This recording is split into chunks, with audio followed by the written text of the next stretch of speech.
again, it's context. Yeah. Agents, you can't have 25,000 clients a year. Like you can't. Right. And you don't need that many. Yeah. Most agents would be so happy to have 50 deals a year. 100%. 50, 60, 70. When you look at agent stats, it's ridiculous. Very few break 30. Right. That's what I was going to say, or even 20. I mean, it's like, It's very rare. Yeah. So now when you see it that way, you say, okay, I'm so happy with my 187 views. Right. Because I only need 25 deals. Yeah. Welcome to Loans Elevated, the podcast that brings you the latest industry news, expert interviews, and insightful discussions that will help you stay ahead in this dynamic market. I'm your host, Broch Lassig, and I've spent years in the trenches of the mortgage industry, helping individuals and businesses navigate the complex landscape of real estate financing. I'm your co-host, TJ Heidenreich, and together we'll cover a wide range of topics, from business strategies that skyrocket your success to mindset and motivation that fuel your growth. Hey, welcome back to another episode. I'm very excited to have this guest on today. I was on his podcast for the first time I was ever on a podcast, and I just learned today that it was his first ever episode of his podcast, which is pretty cool. But this guy's Tony Acosta. I have a mad respect for this dude. To tell you a little bit about him, he's been in the industry, real estate industry, since 2012. During that time, so he started as a showing agent, rose the ranks to become a principal broker, and then eventually opened his own agency. Now he's an agency owner. That's pretty impressive stuff to happen in just about a 10-year period. Very few people do that in a 30, 40-year career. So to have that happen in 10 years is very impressive. But beyond that, he's a member of the coveted Forbes Real Estate Council and has been a member of the top 500 realtors in Utah for 5 years and running. So an impressive dude. Now, even more impressive, in his free time, which I don't know how he has any with that type of track record, but in his free time, he is the head organizer for TEDx in Utah County, which is freaking awesome, and something that it's an inspiration for me watching you do it, but also I'm curious how you've been able to manage all this stuff. So anyway, welcome to Loans Elevated. Thank you for joining. Hey, thank you so much. I watch your show. I listen to your show. Cool. I've been massively jealous. Why? For a long time. Because I haven't been on your show yet. Oh, yeah. So thank you so much for having me on the show. I'm super excited to be here, and I appreciate the opportunity. 100%, man. Thank you for coming. So we want to dive in. Our hope is to provide the viewers with some big value and some nuggets they can take away in their business and in their life to accomplish what they want to accomplish, because this guy has done it, which is really cool. So let's just start by talking how you got into real estate. I know we were talking before. It's kind of not a miraculous story. I don't think very many of them are. But how have you seen that transform? Because you're big into social media. So how did you get in? And then over the past decade, how has that transformed with the power of social media? What are the changes you've seen take place? Of course. So I got into real estate point blank because my parents told me to. Got it. So I served a 2-year mission for my church in Honduras. I came home, and it was just like a random Thursday. We were at a burger joint, and we ran into Daniel, that is one of my parents' high school buddies. Got it. Okay. And so he was already in real estate. He was a broker. He already had quite a bit of business. Okay. So he was at a point in his business where he had more buyers than he could show homes to. So he needed a showing agent. Okay. So we see him at this burger joint and talks to my parents. He says, "Hey, what's your kid doing?" My mom's like, "Nothing. He's up to no good." And he says, "Hey, well, I got this real estate gig. You guys want to come by the office?" And he can kind of explain what it is. So I go to this meeting. I'm 22 years old. Yeah. And my mom comes with me to this meeting. I don't want to go because hang on. I want to ask you a question. Is this your mom's realtor? What is this connection? So they went to high school together. Okay, they were Yep. just went to high school together. High school That's buddies. It. Okay. And your mom's not in the business. No. Well, okay. She is now, but she wasn't back then. Okay. Nope, she wasn't back then. And so he says, "Hey, I've got this real estate gig." So they had kind of followed him a little bit on social back then, Facebook. Wow. So they knew that he was doing well. Yep. So my mom says, "Hey, you should really consider this." I wanted to go to college, BYU, Idaho. I had my dorm. I had my schedule, all of it. Oh, wow. I was going with my mission buddies. Holy cow. And she says, "You got to take this meeting." I didn't want to take the meeting. I'm sitting down there, and my mother dragged me to this meeting. Yeah. So I sit down. Daniel starts going over the whole thing. And my mom says, "You should consider this." And I didn't want to for a couple weeks. And then just thinking about it, it seemed like the right thing to do. So I got into real estate because my mom told me to. So guys, listen to your mother. Your mom forced it. Basically. She basically did, but I'm glad crazy. she did, because now we're sitting here on the Loans Elevated podcast 12 years later. Yeah, and you've done so much more than this. This is it's an honor for us to have you here. So what I'm shocked by is the fact that you had such a clear plan and you totally dismantled this plan that was fully in motion to just a leap of faith. I mean, that's pretty crazy. And I tend to be that way because often you can plan for something, but you don't know what life has planned for you. So, for example, we'll get into TEDx in a little bit, but it was a similar thing. Interesting. You see one path, and then all of a sudden life kind of throws an audible at you.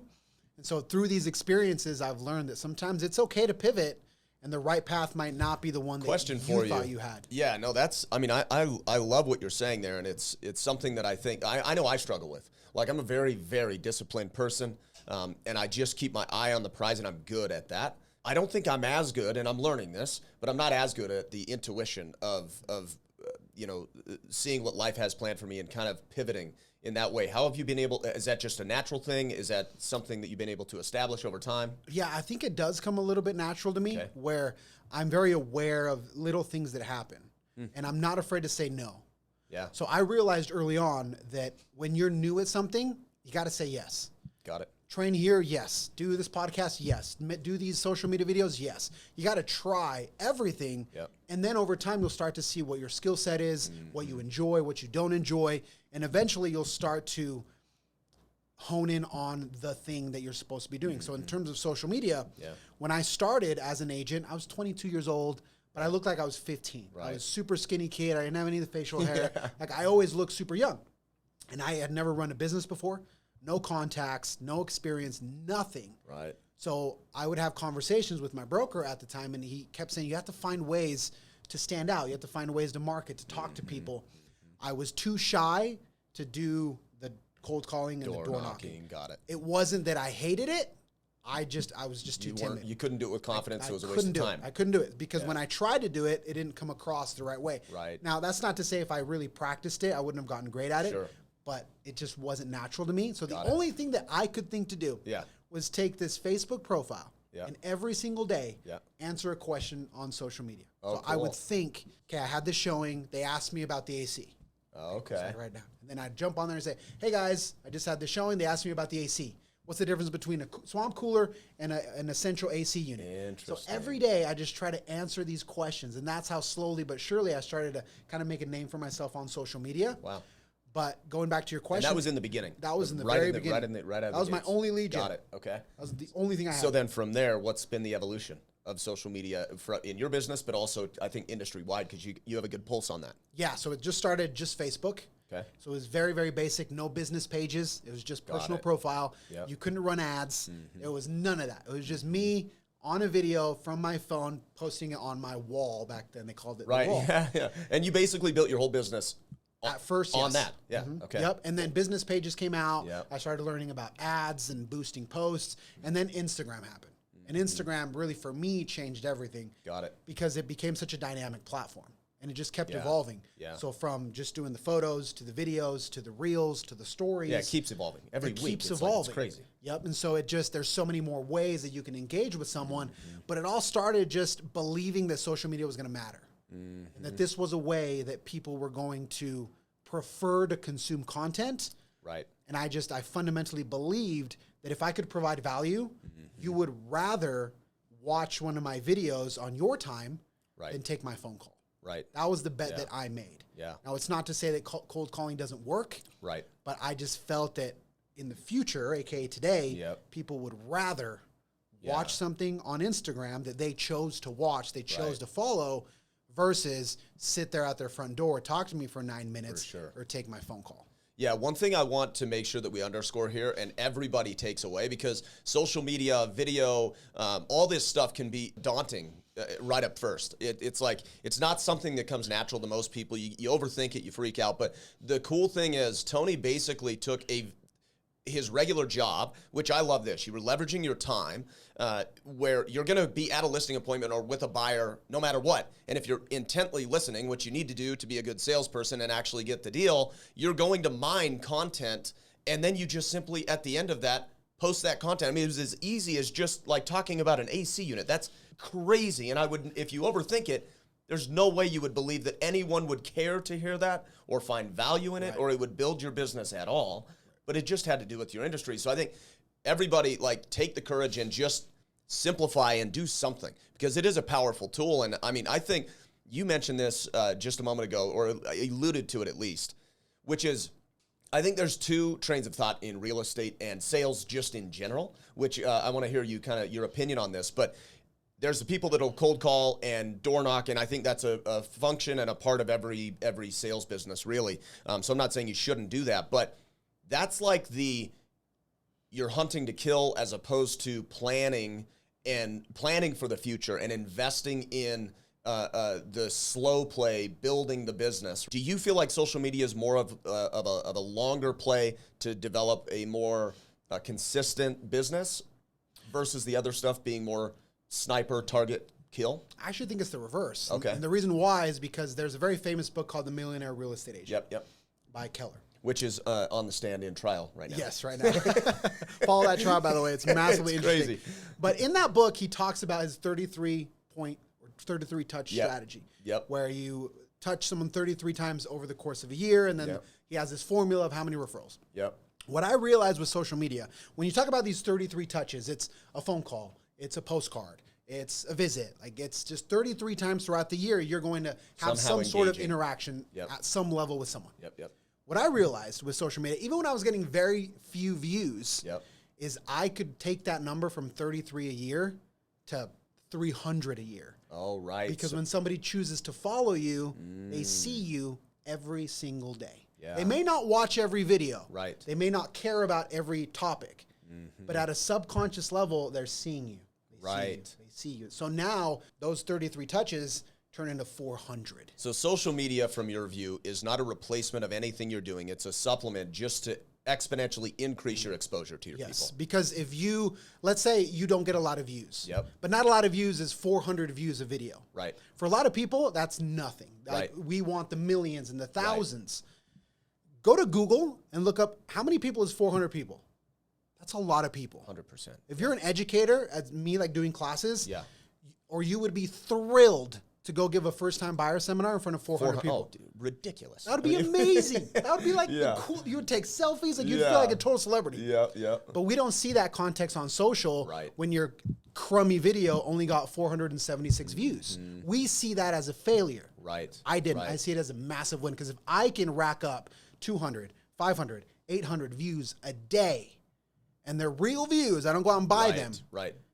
That over time, the compound effect of that is massive. Dude, think about it. If you're only getting 15 views, like that's 15 new talk tos. That's people hearing your freaking message, fully engaged with your message. How hard is it to get that in a sales world? It's like, it's impossible. Damn near impossible. It takes a lot of time. And when you leverage that, when I saw that my videos went from 12 views to 86 views, and then social media can be unpredictable. Some might hit and get thousands, but even if you get 100, how long would it take you to make 100 calls? How long would it take you to knock on 100 doors? Yeah. And so some people will make the argument, oh, the call or the door knock will be more engaging because you're in front of someone. Maybe, but some people, it might be more annoying. Sure. So you can't especially the younger crowd. Of course. So looking forward, do you just feel like this gets more and more and more important as the younger crowd becomes our clientele, the older crowd phases out, and technology becomes a bigger part of everybody's life? I think so. Becomes more important? I think so, because I think that the next thing for social media, and we see it now, people are looking to social media for education. Right. So how many people follow DIY accounts on TikTok, accountants my on TikTok? Sister-in-law literally is the breadwinner for her whole family based on a DIY account. It is sick. Like, crazy. And why is that? Because people now turn to these platforms for entertainment, but also for education. Yep. And more so even for education, it seems like now, 100%. Than entertainment. So the question is, how can you position yourself as the loan guy? Right. As the 100%. Real estate guy? Well, and the crazy thing is you don't have to be the loan guy on the whole world of social media. That's where I think a lot of people get mixed up. Is they're like, oh, I'm not doing that script. It's already been done. It's like, well, it's been done. Maybe you've seen it because you follow so many people in the industry, but all we really care about in an industry that we play in, for the most part, is like our little network, our neighborhood, our county, our whatever it is, right? It's so micro scaled that you can just reuse the content that's firing off all the time. And a lot of people overthink that stuff. And that's the context, because you want hyper local engagement. Right. You don't want millions of followers that are in Missouri, some other place. Right. Who cares? Right. So I think that when you switch the context around social media, you recognize that if I can get 85 views in my county, Right. that's infinitely more valuable than 9,000 views from Argentina or Qatar or Right. some weird place where now Right. I'm buying Yeah. engagement. It doesn't matter. Right. It's very Now, close. the other thing that I realize is, let me ask you this.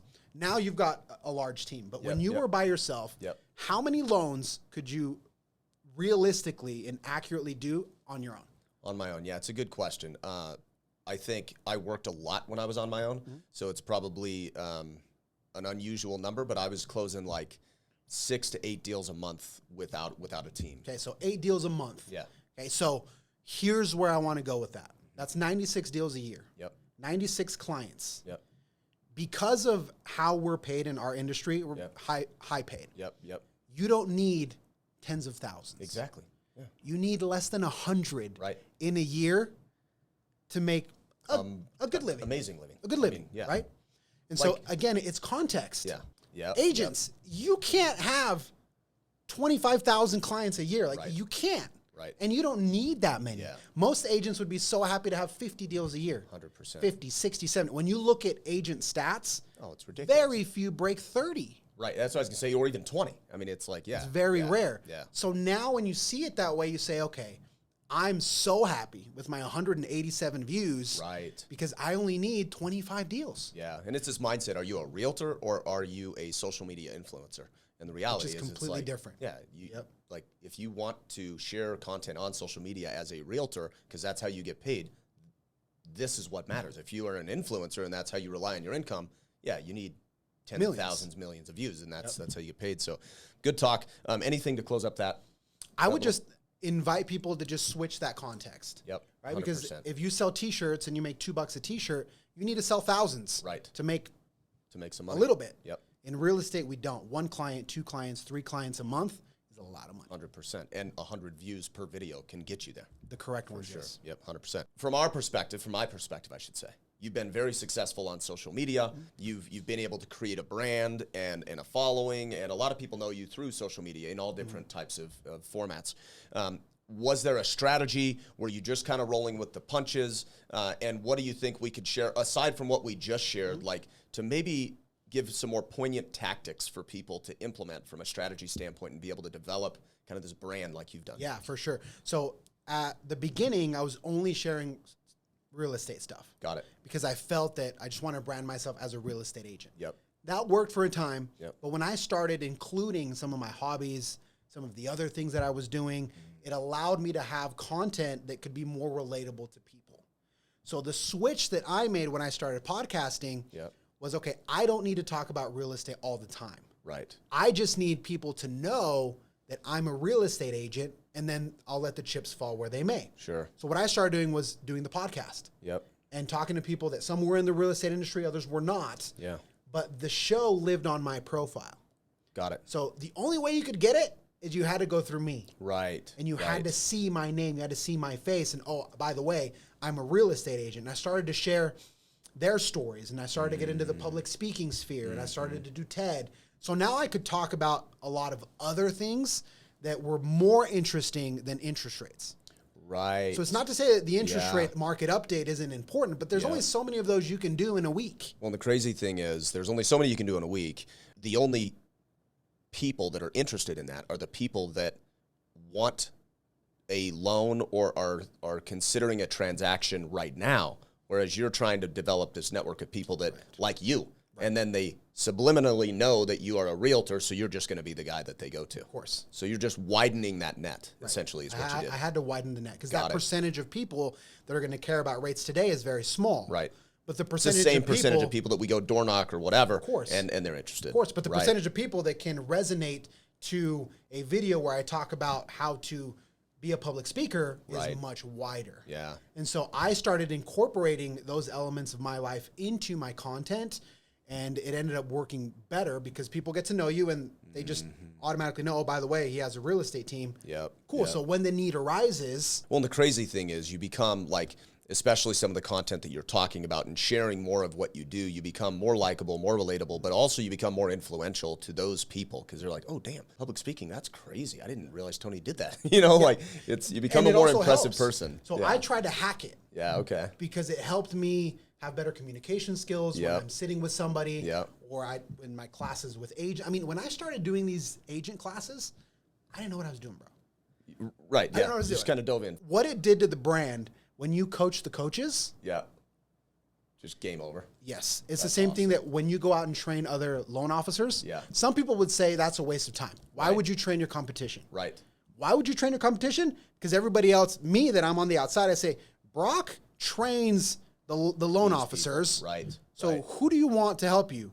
The 100%. Students or the instructor? Right. You go to the instructor. Yeah. But what are the biggest challenges that you've faced by going through this journey of developing your brand that funds everything and has obviously spurred into other things? What are the challenges you faced? And then how did you overcome those challenges when implementing social media to keep the wheels turning? Yeah. It's insecurity.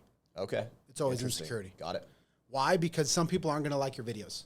Yeah. Some people don't like your show, bro. Yep. They don't like your style. For sure. They don't like that you're not in a suit. Why would you wear it?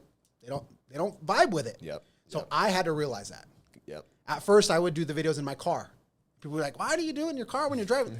So I had to really get over the fact that my content, my style, even my way of doing business is not for everyone. Sure. So I try to be everything for everybody, and that causes a lot of anxiety. So for me, it's a lot of those insecurities of making peace with the fact that if I do a video on the AC unit, a lot of people don't care about ACs.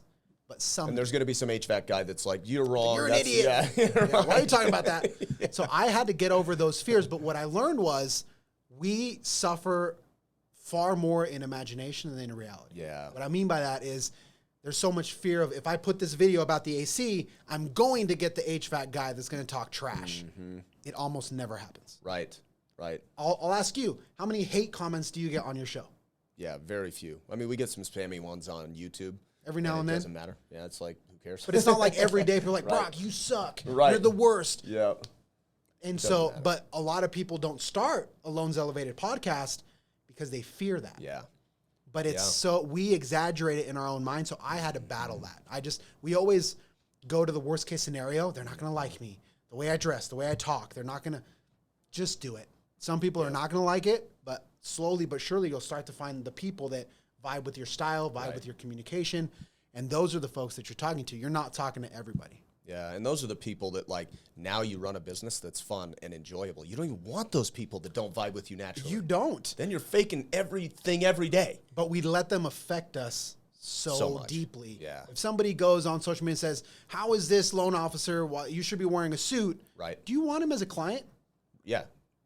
No, if that's what matters. If that's what he cares about. Right. No, we're not on the same frequency. Yep. And that's fine. You can go find someone that does loans in a 3-piece suit. That's great. Right.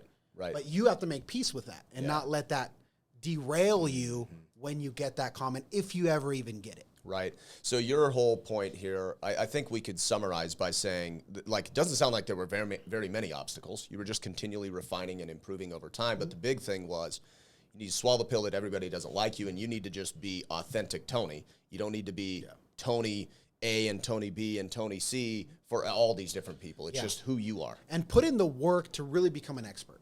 Yeah, okay. Because I talk to speakers about this all the time. Yeah. One of the biggest things that causes anxiety is you're not actually an expert in your field. Right. All you do is you listen to other people's content and you regurgitate it. But you don't understand it. And that's one of the reasons why I think your content does so well, because you get these graphs. Right. You understand them. You're not just taking it from a Keeping Current Matters screenshot. Here it is on my story. Right. You know what it means. Yeah. But that takes work. 100%. So for everybody out there, you got to put in the work. Yeah. If you're going to go out there and talk about the market and statistics and analytics and all that, great. Some people are going to find that massively valuable. Yeah.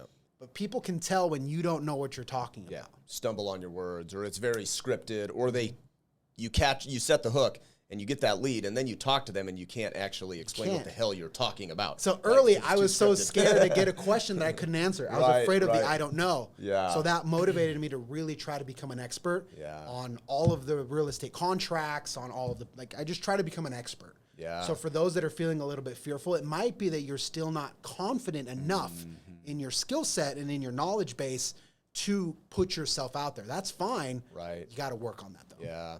Yeah, which is a big takeaway for, I think, people in the industry. I know, like for us, I'm in the loan business, and I've got loan officers on my team and other people, but salespeople in general, they want to get in, and they want to dive in the deep end, and they want to swim 100 miles an hour instantly. And it just unfortunately doesn't work that way. I'm sure you relate to this in the real estate side of things too. And what I coach my people on is and honestly, even many leaders in the industry don't encourage what you just said, which is like, yes, you need to sell. Yes, you need to make outbound dials. Yes, it can sometimes be a numbers game, but that numbers game, it can also be not a quantity, but a quality game if you are willing to invest the time. And it's not even a lot, right? It's compounding. It's not like you have to invest a year of zero income and you have to just become the expert in a year. That's probably not ever going to happen because it's always evolving. But what I find valuable, like on our team, what we do to try and establish some of this stuff is like, it's 10 minutes a day, every single day, and then maybe a couple hours every Friday. Friday's kind of my project day where I dive into more deep learning and developing skill sets and things. So we're talking like maybe 45, maybe 3 hours a week is what I'm investing. But 3 hours a week over 52 weeks, compounding over and over and over and over and over again. Yep. Like that's what makes it happen. So I think people recognize, like, control the time and I don't even know how to explain it, but don't obsess over the quantity of calls, because you can shrink the number of quantity if you can just create more quality and create also a lifestyle that's more enjoyable in this industry, because you can, believe it or not, like I've done it, you've done it, we make great income, but we're not attached to everything. I don't have to work 24/7 like so many people say they do. And maybe there's people that make more money than me that work 24/7. I don't know, whatever. But if you focus on what you just said, you can create a freaking awesome lifestyle, impact people's lives in such a valuable way, and control your time, right? And your energy. That's exactly what it is. How do you leverage social media, technology? How do you really sharpen your skills so that you can maximize? Yeah. My goal, and when I hit this goal, it was life-changing for me. My goal was $30,000 a month working part-time. 100%. That was my first goal. Sick. $30,000 a month part-time. Because if I can do that, I'll be so happy. Right. But again, it goes back to sharpen your skills, like really put in the time. Mm-hmm. And what you said was key. Guys, if you really want to be a market expert or a loan expert, you take 20 minutes a day to study the market, study these charts, like really try to get educated. Mm-hmm. What does mortgage-backed securities and the yield? Mm-hmm.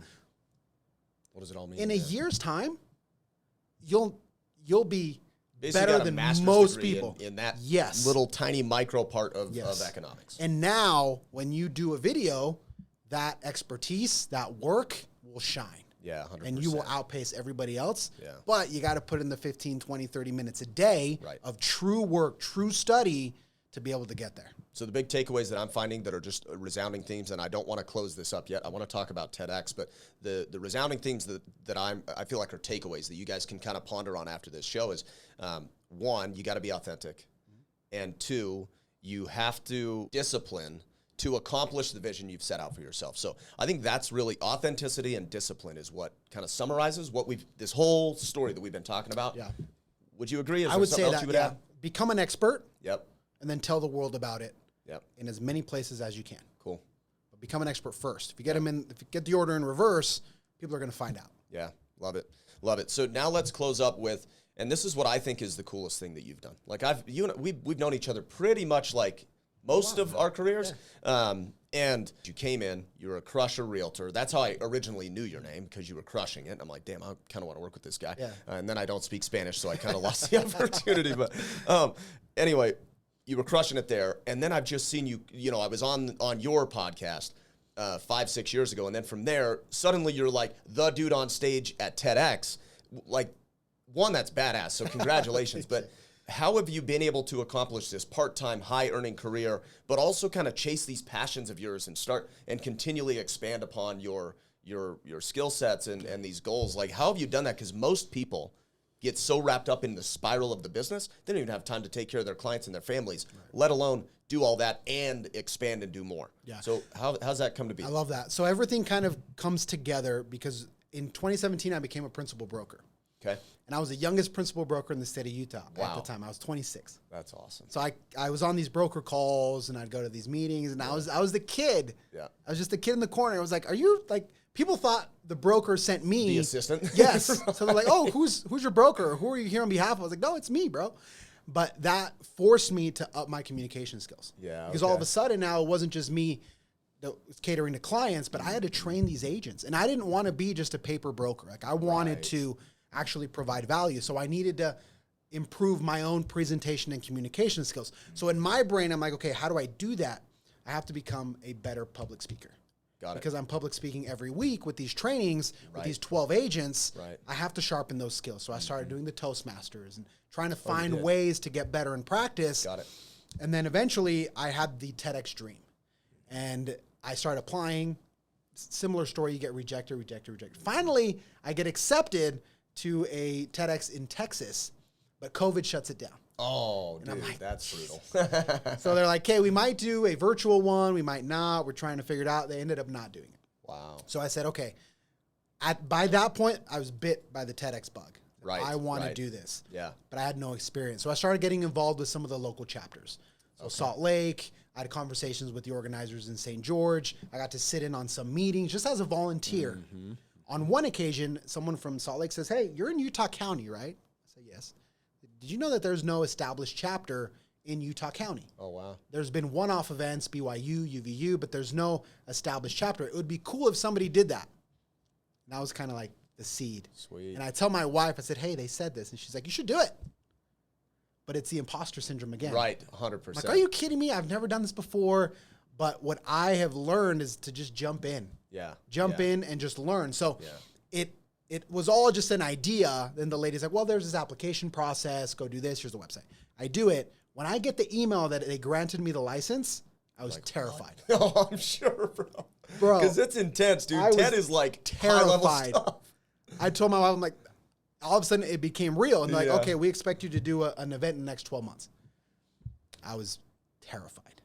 Terrified. Yeah. Because now I have this license. Now there's a responsibility. Now there's an expectation. Mm-hmm. So what did I do? I went out and tried to learn. Mm-hmm. Everybody, every organizer that would talk to me, everybody that was on selection committee, speaker coaching, everybody, hey, can I get 15 minutes of your time on a Zoom call?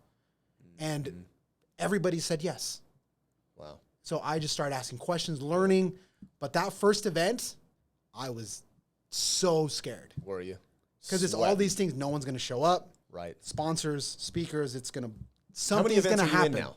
So me personally, that I've done, Yeah, two. 2 events. Holy cow. Two So- events. So But what I've was been a the part of evolution multiple. from number 1 and number 2 for your local chapter? So it's just the confidence. Because the first time I had no idea what to expect. Yep. So I felt good about it. We had the venue and the AV, everything. Yeah. Now the second time, we have the logistics part down. So now I can go more heavy into speaker coaching. So helping the speakers, their outlines, practice, rehearsal, body language, your verbal, visual cues, all of that. So it's much deeper into the actual crafting of the message. Got it. When the first time, the speakers that I chose were experienced. I did that on purpose. Got Because I knew that I was going to have to spend a lot of time on the logistics. Sure. Yeah. But now that we got that figured out now, and it's been so fun to go through this process with these speakers. So what does that process look like for these speakers? I didn't realize it was that in-depth, that there was actual speaker coaching and all this stuff. So kind of talk about how that works. Because TED is different. So Okay. a lot of the people that speak, you can go up there for 45 minutes and tell your story. Okay. TED's not about your story. TED doesn't care about your story. TED is about a singular idea. Got it. What is the one idea? That's why the tagline is ideas worth sharing. Got it. So often the process is, what is Brock's story? Yep. What is your idea of your message? I need to extract the single idea. And So you how just have to refine. Because it's only 18 minutes. Wow. So most people are used to speaking 45, an hour, more interaction. So it's completely Right. different. So now we have to craft a TED message for 15, 16, 18 minutes. And it's basically a monologue too, which is Yes. interesting It's for memorized. speakers. Yeah. It's different. It's Yeah. completely different. And so I've fallen in love with that process because it's just extracting it, getting the concentrated concepts, stories. Sometimes we got to trim the fat. Yeah. And you pair that with the prospect of getting published Right. on the TED YouTube channel and being seen by millions of people. It's high stakes. That's crazy. really dude. high So what stakes. is that? What is the timeline of that? Somebody's like, yeah, I want to do this. And then they go and they get Yeah. So coaching. So typically there will be an event theme, and you open up for applications. Got it. So you want to have an idea of what your message is before. Can't be totally broad. Before, yeah. correct. And then as soon as the event theme gets announced, you start to tailor your message to the theme. Oh, okay. So in our case, the first event, the theme was a stronger you. This one, the event theme is lift.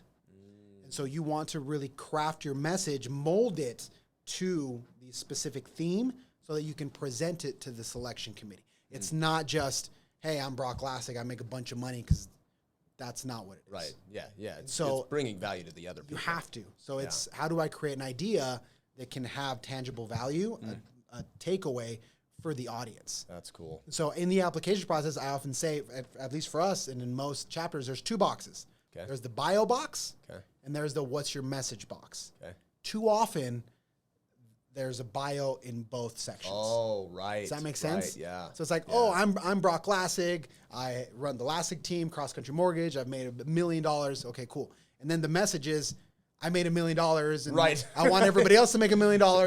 There's no message. Right. And that's the beauty of TED. Wow. That it can be a complete stranger. Yeah. And you can still learn something from it. That's super cool. That's awesome, dude. Well, I hope to be involved. I know that we've talked a little bit about it. I was going to be a sponsor at the last one, but I mean, that stuff's so intriguing to me. I love it. So congrats on landing that. That's awesome. We need to stay connected on it. But, 100%. Thank you again for joining on. Hopefully everybody found massive value in this. Tony's a stud. Be sure to reach out to him. Give them, we'll post his handles in the I guess, comments or whatever on this show. But is there anything else you want to close with? Just commend you for what you've built. Yeah, thanks. Continue to do this. It matters. People watch, people listen. All of your market updates, I watch them because you're an educated dude. Yeah, thank you. And, thank you for having me. Yeah, thanks, bro. Thank you for tuning in. For more industry insights, follow us on all platforms at Loans Elevated. And to get in touch with our team, call or text 801-713-4000 or visit loanselevated.com.